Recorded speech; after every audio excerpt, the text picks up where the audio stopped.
Je t'ai donc préparé plusieurs semaines avec des menus variés et équilibrés en famille d'aliments.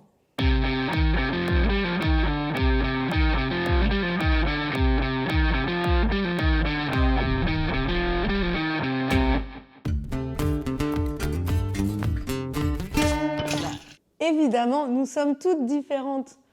Que ce soit au niveau de l'âge, de ton activité physique et de tes besoins énergétiques. Si par exemple, tu es jeune, tu fais du sport, tu pourras sans problème augmenter ta portion de protéines et de glucides.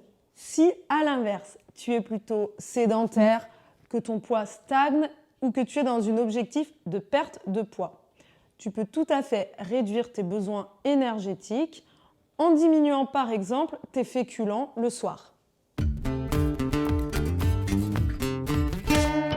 Oui, écoute-le. C'est le meilleur des indicateurs. Si par exemple tu as faim 2 heures après avoir mangé, et je te parle bien de la vraie faim, pas de l'envie de manger, ce n'est pas normal. Au prochain repas, il faudra plutôt que tu augmentes ta part de féculents et de protéines. Évidemment, c'est tout pareil pour l'inverse.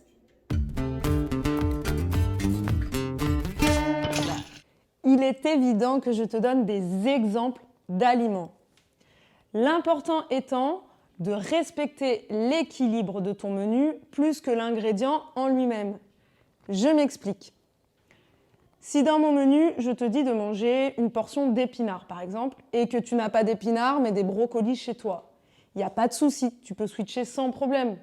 Ou si par exemple tu as des restes de ton repas du soir, tu pourras les remanger le midi plutôt que de les gaspiller. Pareil pour les petits-déj. Je t'ai préparé des versions salées, sucrées et je les ai mixées pour que tu en aies des différentes tous les jours, mais tu peux bien évidemment sélectionner ce que tu préfères. Tu trouveras le samedi soir un repas joker. C'est le repas où tu te permets un peu de manger ce que tu veux. Je te l'ai mis le samedi soir, mais tu peux évidemment le mettre le jour qui te convient. Et si parfois tu fais des petits restos, des petits écarts, un petit goûter avec tes copines, ne culpabilise pas. Profite de ce moment, tu rattraperas le lendemain en allégeant ton repas.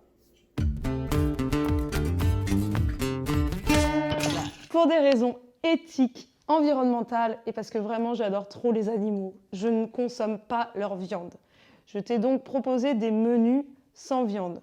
Alors, je ne vais pas évidemment t'obliger à ne plus en consommer. Par contre, je vais te recommander d'en réduire la consommation.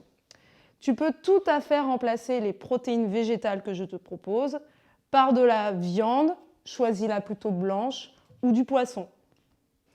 À ce sujet, je te recommande fortement de regarder le reportage sur Netflix The Game Changer où ils expliquent très bien les méfaits de la consommation de viande sur l'organisme.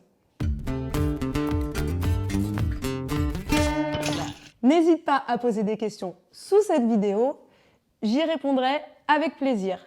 Et maintenant, c'est à toi de jouer.